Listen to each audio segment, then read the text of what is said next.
Sini Pak. Mana dia Pelan-pelan.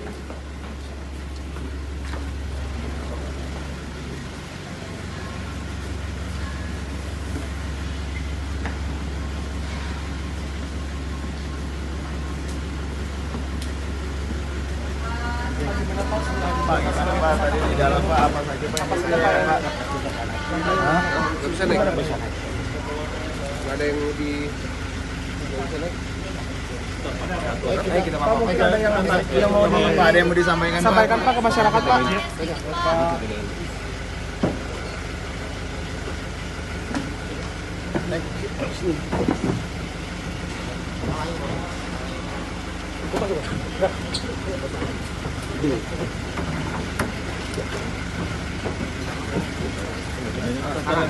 Tolong naik.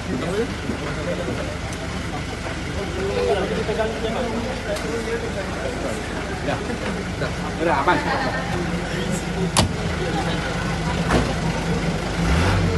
Baik, Assalamualaikum warahmatullahi wabarakatuh. Selamat malam.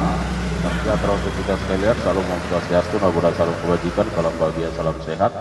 Pak Direktur Penyidikan yang kami hormati bersama dengan Pak Kasubdit dan Pak Kabak Humas, dan teristimewa buat rekan-rekan media.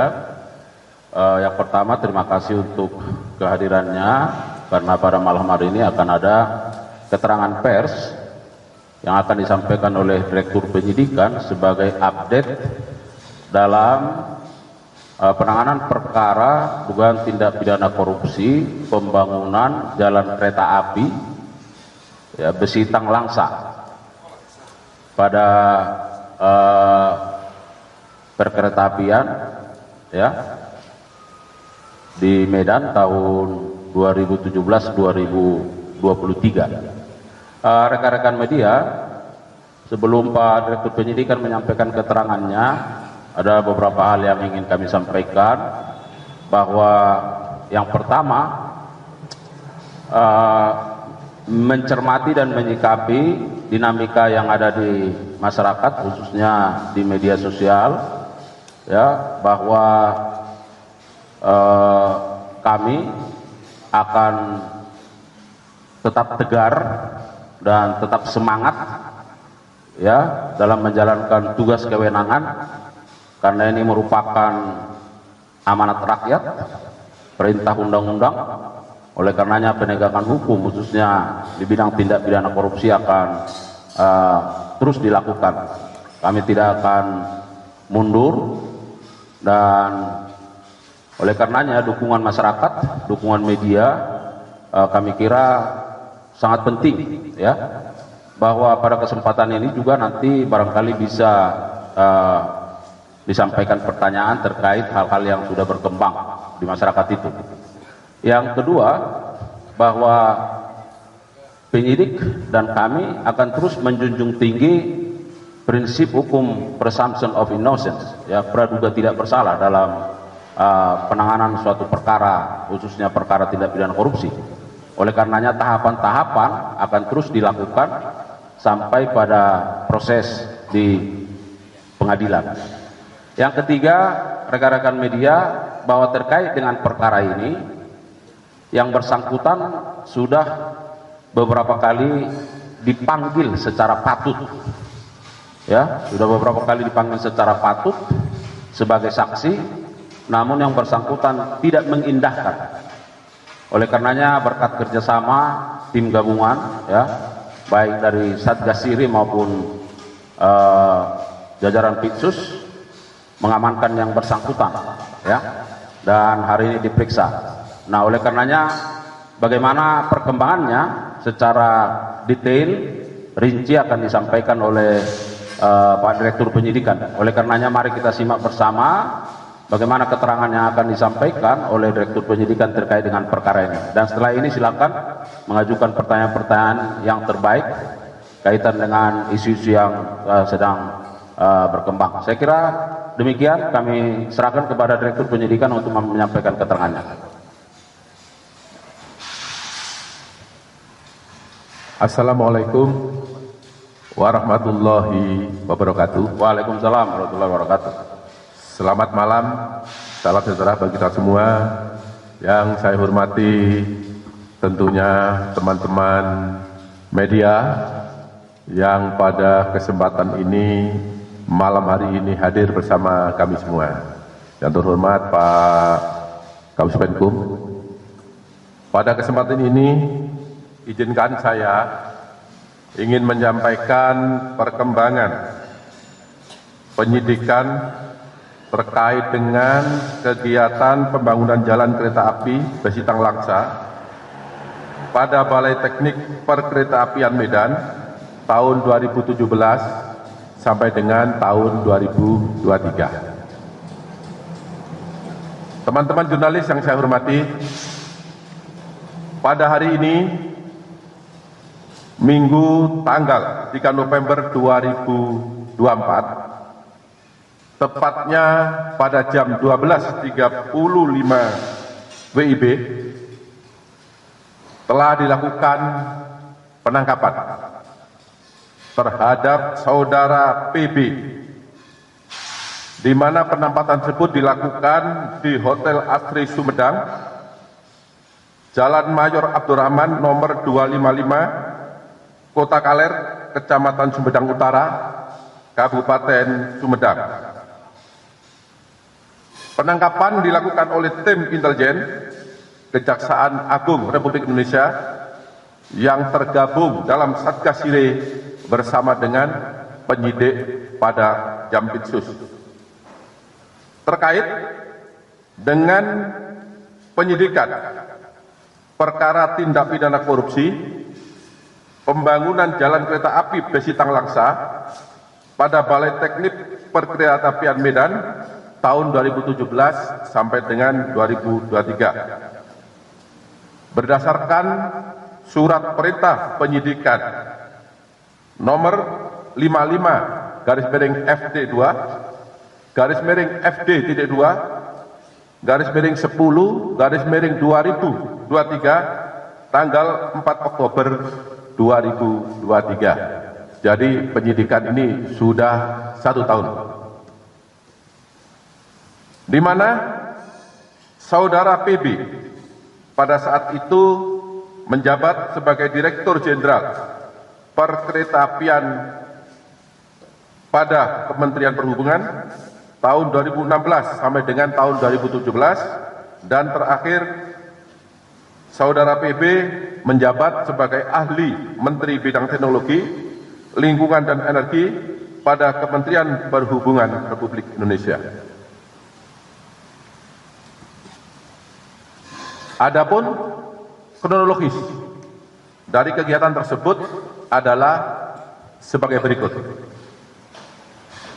Pada tahun 2017 sampai dengan tahun 2023, Balai Teknik Perkeretaapian atau BTP kelas 1 Medan melaksanakan pembangunan jalan kereta api Trans Sumatera Railways, yang salah satunya adalah pembangunan jalan kereta api Besitang Langsa yang menghubungkan Provinsi Sumatera Utara dan Provinsi Aceh dengan anggaran pembangunan sebesar 1,3 triliun yang bersumber dari SBSN, yaitu Surat Berharga Syariah Negara.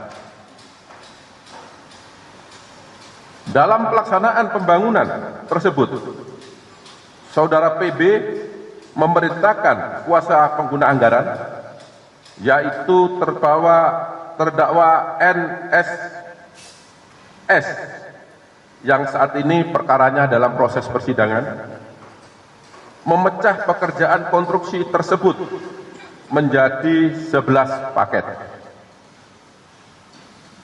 dan meminta kepada kuasa anggaran, yaitu saudara NSS, agar memenangkan 8 perusahaan dalam proses tender atau lelang. Kemudian Ketua Pokja Pengadaan Barang dan Jasa, yaitu terdakwa RMY, yang perkaranya saat ini masih dalam proses persidangan, atas permintaan KPA melakukan lelang konstruksi tanpa dilengkapi dengan dokumen teknis pengadaan yang telah disetujui oleh pejabat teknis, dan pemilihan metode penilaian kualifikasi pengadaan bertentangan dengan regulasi pengadaan barang dan jasa. Dalam pelaksanaan konstruksi tersebut, diketahui bahwa pembangunan jalan kereta api Besitang Langsa tidak didahului dengan FS atau studi kelayakan, tidak terdapat dokumen penetapan trase jalur kereta api yang dibuat oleh Menteri Perhubungan, serta KPA, PPK, dan konsultan pengawas dengan sengaja memindahkan lokasi pembangunan jalur kereta api yang tidak sesuai dengan dokumen desain dan kelas jalan, sehingga jalur kereta api Besitang Langsa mengalami amblas atau penurunan daya dukung tanah dan tidak dapat berfungsi atau tidak dapat dipakai. Dalam pelaksanaan pembangunan jalur kereta api Besitang Langsa, Saudara PB mendapatkan fee melalui PPK Saudara AAS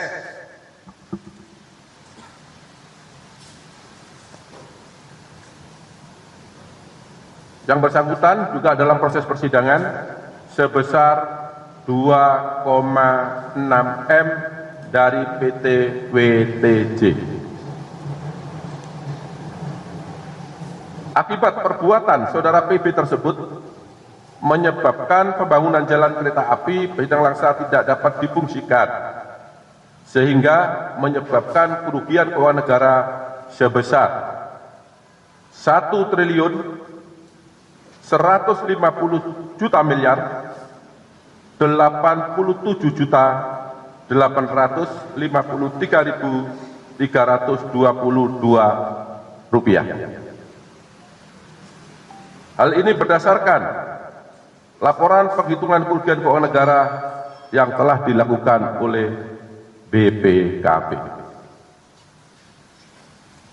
Selanjutnya, berdasarkan alat bukti yang cukup, pada hari ini, Minggu tanggal 3 November 2024, setelah dilakukan pemeriksaan secara maraton selama 3 jam, maka penyidik menetapkan PB sebagai tersangka berdasarkan surat penetapan tersangka nomor 62 garis miring F.2 garis miring FD.2 garis miring 11 garis miring 2024 tanggal 3 November 2024. Terhadap PB akan dilakukan penahanan rutan selama 20 hari ke depan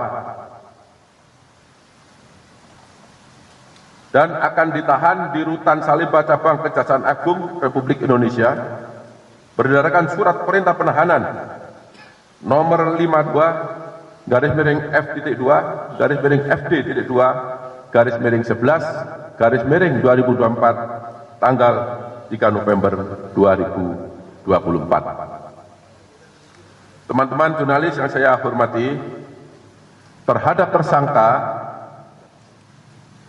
disangka melanggar pasal 2 atau pasal 3 junto pasal 18 Undang-Undang Nomor 31 Tahun 1999 tentang pemberantasan tindak pidana korupsi sebagaimana yang diubah dalam Undang-Undang Nomor 20 Tahun 2021 tentang perubahan atas Undang-Undang Nomor 31 Tahun 1999 tentang pemberantasan tindak pidana korupsi junto pasal 55 ayat 1 ke 1 KUHP. Demikian informasi yang dapat saya sampaikan pada malam hal ini. Bila ada kata-kata yang kurang jelas, kurang berkenan, saya mohon maaf dan saya akhiri. Wabillahi taufiq wal hidayah. Wassalamualaikum warahmatullahi wabarakatuh. Waalaikumsalam warahmatullahi wabarakatuh.